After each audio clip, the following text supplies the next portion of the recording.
ইতিহাসে আমরা অসংখ্য ব্যবসায়ীর কথা জানতে পারি। তার মধ্যে আব্দুর রহমান ইবনে আউফ অন্যতম। আব্দুর রহমান ইবনে আউফ রাদিয়াল্লাহু তাআলা আনহু ছিলেন একজন ঘোড়া ব্যবসায়ী। তিনি খুব সৎ ব্যবসায়ী বলে পরিচিত ছিলেন। বিশেষ করে একটা কাহিনী আছে এরকম যে তার কাছে যখন কেউ ঘোড়া কিনতে আসতো, তো তিনি খুব সীমিত লাভে ঘোড়া বিক্রি করতেন। তো একদিন একটা লোক এরকম আসছে যে, আব্দুর রহমান, আমার তো ঘোড়া লাগবে। তো ওনার ঘোড়াশালায় প্রচুর ভালো ভালো ঘোড়া ছিল। তো একটা ঘোড়া তার পছন্দ হয়েছে, যেহেতু সব ঘোড়াই ভালো। তো জিজ্ঞেস করছে আব্দুর রহমান, এই ঘোড়াটার দাম কত? বলতেছে 100 স্বর্ণ মুদ্রা। 100 স্বর্ণ মুদ্রা দাম। তো তারপরে বলতেছে যে ঠিক আছে, দেন 100 স্বর্ণ মুদ্রায়, ঠিক আছে নিব ঘোড়া। তো উনি নর্মালি খুব সীমিত লাভে ঘোড়া বিক্রি করতো, যার কারণে তিনি বেশি প্রসিদ্ধ হয়ে গেছে ঘোড়া ব্যবসায়ীতে।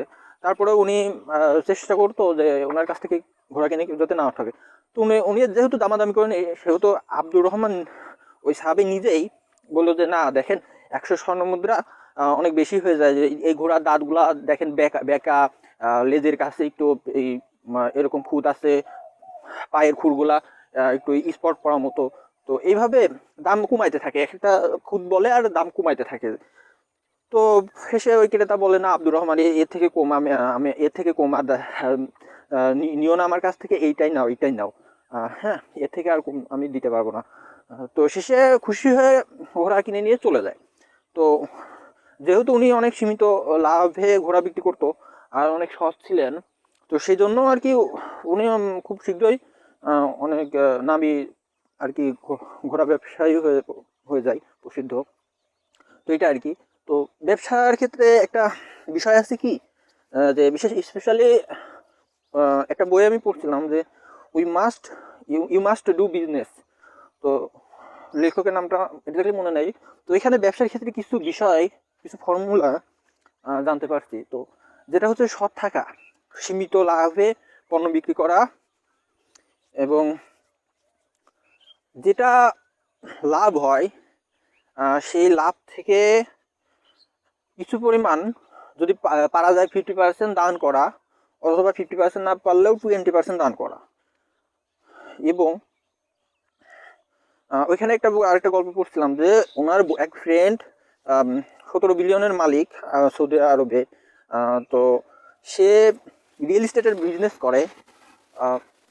সাপোজ অন্য লোক একটা জমি 3 বছর রেখে 15% লাভ করে, আর সে একটা জমি অল্প কিছুদিন রেখে 5% লাভে 6টা জমি বিক্রি করে, কিন্তু 5% লাভে। তাইলে আলটিমেটলি লাভ করতে থেকে সে 3 বছরে একটা জমি বেচে, 2 বছরের পর বা 3 বছর পর একটা জমি বেচে দেখা যাচ্ছে 15% লাভ করতেছে, আর সে 6টা জমি বেচে 30% লাভ করতেছে। 5% করেও যদি লাভ করে, তো আলটিমেটলি লাভ হচ্ছে যে কম দামে সেল করতেছে সে, এদিকে ক্রেতাদের কাছেও তার হচ্ছে পরিচিতি বাড়তেছে।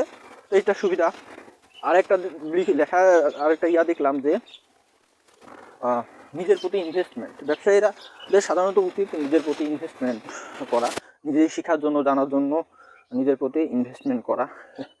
আর আরেকটা বিষয় যেটা আমি বইয়ে দেখলাম যে সবারই একজন মানে একজন মেন্টর থাকা উচিত। যেমন অ্যাজ এ মেন্টর হিসেবে রাসূল সাল্লাল্লাহু আলাইহি ওয়াসাল্লামের জন্য অ্যাজ এ মেন্টর হিসেবে ছিলেন জিবরাইল আলাইহিস সালাম। তো ওনাকে অ্যাজ এ মেন্টর হিসেবে আল্লাহ তাআলা পাঠাইছিলেন। তো সেই রকম প্রত্যেকের জন্য এমন একটা মেন্টর থাকা উচিত যে হচ্ছে নিরপেক্ষ, মানে সেলফলেস টাইপের, যেমন স্বার্থহীন, মানে ধন সম্পদের লোভ লোভ তাকে পাবে না। এরকম একটা মেন্টর থাকা উচিত, অভিজ্ঞ। তাতে করে কি হবে যে সে যে কোনো ব্যবসা করুক বা যে কোনো কিছু করুক, ভুল হওয়ার সম্ভাবনা অনেক কম। যদিও I don't have any idea about, মানে I don't have any business, but I'm sharing with you this idea just because you know what I knew recently. That's it. So এই আর কি। আর তো কিছু বলার মতো নাই। আর কিছু আছে নাকি? না, ঠিক আছে।